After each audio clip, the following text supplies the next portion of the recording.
Morning दोस्तों, मैं अश्वनी सिंह कुशवाहा स्वागत करता हूं आपके अपने YouTube चैनल ASK स्टडी पर। हम लोग पढ़ रहे हैं क्लास 10 का साइंस और साइंस का दूसरा चैप्टर। दूसरे चैप्टर का ये 11वां वीडियो है और इसमें हम लोग पढ़ने वाले हैं धोने का सोडा, या इसी को हम लोग कहते हैं धावन सोडा। ठीक है, जिसका अणु सूत्र होता है Na2CO3। तो चलिए देखते हैं धावन सोडा, ठीक है, या धोने का सोडा। आप लोगों के किताब में जो नाम दिया गया है धोने का सोडा दिया गया है, इसलिए हम भी हेडिंग डाले हैं धोने का सोडा। हम लोग जो भी चीज़ें पढ़ रहे हैं NCERT से पढ़ रहे हैं और पूरी तरह से इसको फॉलो कर रहे हैं। NCERT के सारे थ्योरेटिकल पोर्शन कराने के बाद मैं इसका सारे प्रश्नों को भी करवाता हूँ। आप लोग अध्याय 1 के चैप्टर में जो प्लेइंग लिस्ट हमारे यूट्यूब पर बना है उसमें जाके देख सकते हैं। सबसे पहले सारे थ्योरेटिकल पोर्शन कराए गए हैं और उसके बाद हम लोग किए हैं इसके सारे प्रश्नों को। इसमें पाठ्य निहित प्रश्न भी कराए गए हैं और उसके अभ्यास के भी प्रश्न कराए गए हैं। इसी तरह से इसके भी हम लोग करेंगे। ठीक है, तो चलिए देखते हैं हम लोग धोने का सोडा ये क्या है। सबसे पहले बात करते हैं इसके सामान्य नाम के बारे में। तो सामान्य नाम इसका जो होता है वो होता है धावन सोडा। सामान्य नाम क्या होता है? धावन सोडा होता है। और इसका एक और सामान्य नाम होता है जिसे हम लोग कहते हैं सोडा एस। धावन सोडा या सोडा एस, इसका सामान्य नाम क्या है? धावन सोडा, या इसी को कहते हैं सोडा एस। ठीक है, ये दो बात एकदम क्लियर ध्यान रखिएगा कि धोने का सोडा का सामान्य नाम धावन सोडा या सोडा एस होता है। अब बात करें इसके रासायनिक नाम की, तो रासायनिक नाम क्या है? रासायनिक नाम है सोडियम कार्बोनेट डेकाहाइड्रेट। ठीक है, सोडियम कार्बोनेट का आप लोग रासायनिक सूत्र जानते हैं Na2CO3। और जब इसमें 10 मोल जल के क्रिस्टल जुड़ जाते हैं तब इसे हम लोग कहते हैं सोडियम कार्बोनेट और डेकाहाइड्रेट। डेका का मतलब होता है 10 और हाइड्रेट का मतलब होता है जल। देखिए यहाँ डेका जो लिखा गया है, डेका जो है इस 10 को प्रदर्शित करता है और हाइड्रेट जल को प्रदर्शित करता है। ठीक है, तो जो इसका रासायनिक नाम है वो है सोडियम कार्बोनेट डेकाहाइड्रेट। ठीक है, अब इसके अणु सूत्र की बात करें तो Na2CO3 × 10H2O। आसानी से याद रख सकते हैं। देखिए Na2CO3 × 10H2O इसका रासायनिक सूत्र है, अणु सूत्र है। अब इसका अणु भार कैसे 286 होता है अणु भार। तो अणु भार को ज्ञात कैसे करते हैं एक बार देखते हैं। यहाँ पे देखिए कैसे ज्ञात करेंगे। देखिए यहाँ पे सोडियम की संख्या कितनी है? इसमें सोडियम की संख्या है 2, तो 2 गुणे क्या हो जाएगा 23, प्लस कार्बन की संख्या 1, तो कार्बन का जो आणविक द्रव्यमान होता है वो होता है 12। ठीक है, अब यहाँ पे 3, तो 3 हो गया 3 और गुणे ऑक्सीजन का द्रव्यमान होता है 16। अब इसका ज्ञात करें तो यहाँ पे हाइड्रोजन देखो 10 दूना के 20 है, तो प्लस 20 और गुणे इसका द्रव्यमान होता है 1, फिर प्लस यहाँ पे ऑक्सीजन की संख्या 10 है, तो 10 और गुणे इसका द्रव्यमान होता है 16। ठीक है, अब देखो यहाँ पे क्या हो जाएगा, इसको हल करते हैं। 23 दूना के 46, 12 और 3 नहीं, इसका 12 ये हो गया और इसको हल करेंगे तो 16 × 48 ये हो गया, प्लस 20 एकम में 20 और 160। ठीक है, अब यहाँ पे आगे जोड़ते हैं। देखिए अगर इसको इन दोनों को हम जोड़ देते हैं तो ये हो जाएगा 60 और 60 में 20 जोड़ देंगे तो ये हो जाएगा प्लस 20 80 हो जाएगा। 80 में 160 जोड़ देंगे तो ये हो जाता है 240 और 240 में 46 जोड़ दें तो 286। कितना आ जाएगा 286। तब इसका अणु भार कितना हो गया 286। आप लोग भी इस तरह से निकाल सकते हैं। ठीक है, आणविक भार अणु भार आप लोग निकाल सकते हैं। अब देखिए इसके निर्माण की विधि की बात किया जाए तो सामान्यतः आप लोग पीछे जितने भी देखे हैं निर्माण की विधियां, उसमें क्या थी कि एक ही चरण में अभिक्रिया पूरी हो जाती थी। लेकिन कई ऐसी अभिक्रियाएं होती हैं जिसको एक चरण में पूरा नहीं किया जा सकता।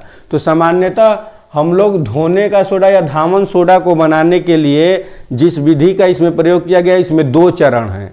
ठीक है, 2 चरण। अब सबसे पहले इसमें हम लोग देखेंगे इसका पहला चरण क्या है। तो पहले चरण को देखते हैं क्या है। देखिए पहला चरण निर्माण की विधि हो गई। निर्माण ये क्रिया के 2 चरणों में पूर्ण होती है, मतलब ये क्रिया 2 चरणों में पूर्ण होती है।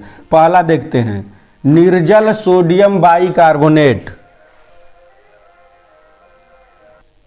चलिए आगे देखते हैं क्या है इसमें, इसके निर्माण की विधि को देखते हैं। ठीक है, तो निर्माण की विधि में इसके 2 चरण होते हैं। पहले चरण की अगर बात करें, देखिए सामान्यतः पीछे आप लोग बताए हैं अभी कि पीछे जो आप लोग जितने भी निर्माण की विधियां देखे हैं वो 1 चरण में पूरा हो जाती है, लेकिन कई ऐसी अभिक्रियाएं होती है जो 1 या 1 से अधिक चरणों में पूरा होती है। ठीक है, तो इसको देखते हैं। देखिए क्या है यहाँ पे, ये क्रिया 2 चरणों में पूर्ण होती है। पहले की बात करें तो निर्जल सोडियम बाइकार्बोनेट। निर्जल सोडियम मतलब शुष्क अवस्था में रहेगा, इसमें जल की मात्रा नहीं होनी चाहिए। तो ये हो गया निर्जल सोडियम बाइकार्बोनेट। ठीक है, को गर्म करते हैं। जब इसको हम लोग गर्म करते हैं तो यह अपघटित होकर सोडियम कार्बोनेट क्या बनाता है, सोडियम कार्बोनेट बनाता है, और साथ ही इसके जल और कार्बन डाइऑक्साइड गैस का निर्माण होता है। ठीक है, तो देखिए क्या हो गया, देखिए यहाँ पे ये है सोडियम बाइकार्बोनेट। सोडियम बाइकार्बोनेट को यहाँ पे डेल्टा दिखाया गया। डेल्टा का मतलब कि क्या किया जा रहा है, इसको गर्म किया जा रहा है। जब गर्म करते हैं तो यहाँ से देखो H2, यहाँ पे देखो N, यहाँ पे देखो 2Na, यहाँ पे 2N है तो 2Na ये हो गया, और CO3 एक CO3 हो गया। इसमें से 1 कार्बन भी बाहर निकला, 3 ऑक्सीजन भी बाहर निकला और 1 हाइड्रोजन।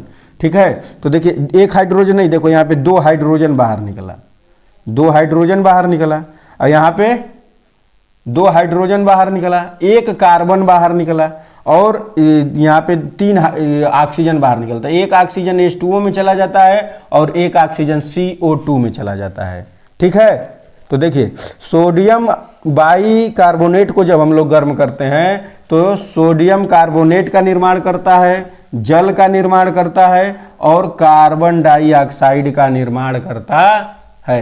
अब इसके दूसरे चरण की क्रिया को देखते हैं। दूसरे चरण में क्या किया जाता है कि यहाँ से जो ये सोडियम कार्बोनेट प्राप्त हुआ है इसका निर्जलीकरण करते हैं, मतलब शुष्क अवस्था में इसको लेके जल में विलय किया जाता है। शुष्क अवस्था में लेके क्या किया जाता है, जल में विलयित किया जाता है। अब जब जल में विलयित किया जाता है तो ये क्या करता है कि 10 मोल अणुओं को, जल के 10 मोल अणुओं को अपने अंदर क्रिस्टलित कर लेता है, और क्रिस्टलित करके सोडियम बाइकार्बोनेट डेकाहाइड्रेट हम लोगों को प्राप्त हो जाता है। आइए देखते हैं एक बार क्या कर रहा है। देखिए यहां से निर्जल सोडियम कार्बोनेट को, निर्जल सोडियम कार्बोनेट को जल में क्या किया जा रहा है, विलयित किया जा रहा है। तो यह जल के 10 अणुओं को क्रिस्टलित कर लेता है। क्या कर लेता है, जल के 10 अणुओं को क्रिस्टलित कर लेता है। तो देखिए यहाँ पे है सोडियम कार्बोनेट, और ये हो गया जल के 10 अणु, और ये इससे जुड़ के सोडियम कार्बोनेट और डेकाहाइड्रेट का निर्माण करना। डेकाहाइड्रेट मतलब यहाँ पे क्या है, 10 है, डेकाहाइड्रेट का निर्माण करते हैं। ठीक है, तो एक बार पुनः इसको देख लीजिए कि जब इसको क्या किया जाता है, जल में मिलाया जाता है, जल में मिलाया जाता है, विलय किया जाता है, तो ये जल के 10 अणुओं को अपने अंदर क्रिस्टलित कर लेता है, जिससे हम लोगों को सोडियम कार्बोनेट डेकाहाइड्रेट की प्राप्ति हो जाती है। इस तरह से यह अभिक्रिया 2 चरणों में पूर्ण हो जाती है। अब इसका हम लोगों को पढ़ना है भौतिक गुण। भौतिक गुण क्या क्या हैं, किसके भौतिक गुण, धामन सोडा के भौतिक गुण। तो देखते हैं धामन सोडा के भौतिक गुण क्या क्या होते हैं। देखिए यहाँ पे, यह सफेद रंग का क्रिस्टलीय ठोस होता है। ठीक है, जो क्रिस्टलीय ठोस इसका प्राप्त होता है उसका कलर कैसा होता है, सफेद होता है। ठीक है, कैसा होता है, सफेद। इस पॉइंट को याद रखेंगे जिसको हम मार्क कर रहे हैं, सफेद रंग का क्रिस्टलीय ठोस प्राप्त होता है।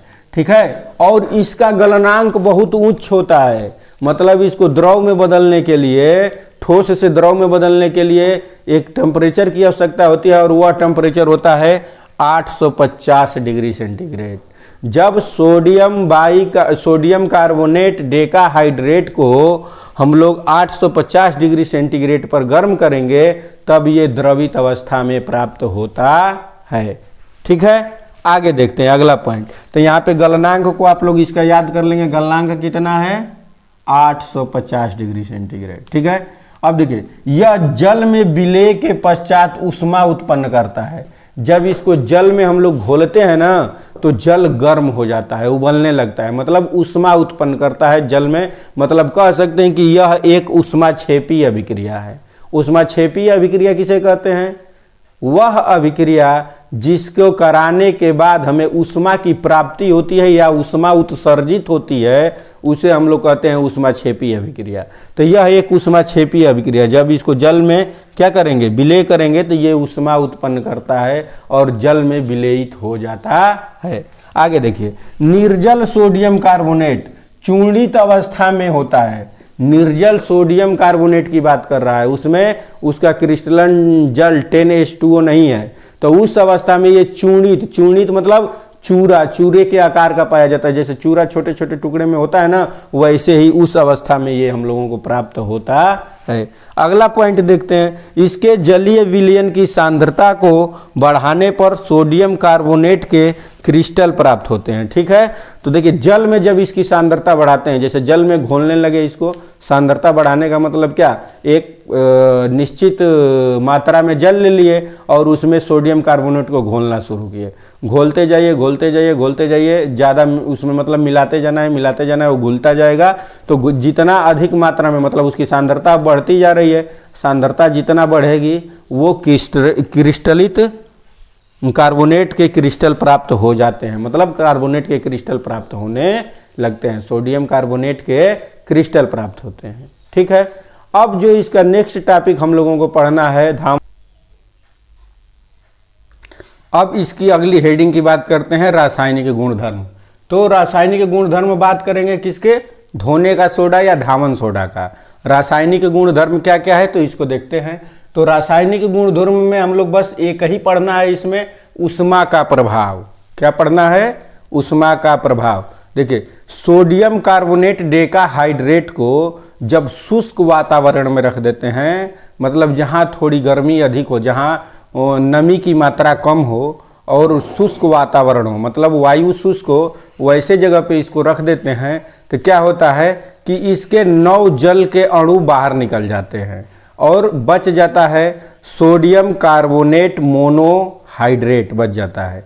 इस तरह से पहले था सोडियम कार्बोनेट डेकाहाइड्रेट था और 9 जल के अणु उससे बाहर निकल जाते हैं, जो परिवर्तित हो जाता है सोडियम कार्बोनेट मोनोहाइड्रेट में। ठीक है, तो देखिए यहाँ पे क्या है, धावन सोडा का हम लोगों को पढ़ना है क्या, रासायनिक गुणधर्म, केमिकल प्रॉपर्टीज। तो इसमें पहला हम लोग पढ़ेंगे ऊष्मा का प्रभाव। ऊष्मा के प्रभाव में देखिए सोडियम कार्बोनेट डेकाहाइड्रेट को शुष्क हवा में खुला छोड़ने पर जल के 9 अणु निकलने के पश्चात यह सोडियम कार्बोनेट मोनोहाइड्रेट के रूप में परिवर्तित हो जाता है। ठीक है, तो देखते हैं यहाँ पे ये रहा, देखिए सोडियम कार्बोनेट डेकाहाइड्रेट ये रहा। और जब इसको हम लोग छोड़ देते हैं शुष्क वायु में, कहाँ छोड़ते हैं, शुष्क वायु में छोड़ देते हैं, तो इसमें से 9 जल के अणु बाहर निकल जाते हैं। ठीक है, यहाँ पे देखिए लिख देते हैं प्लस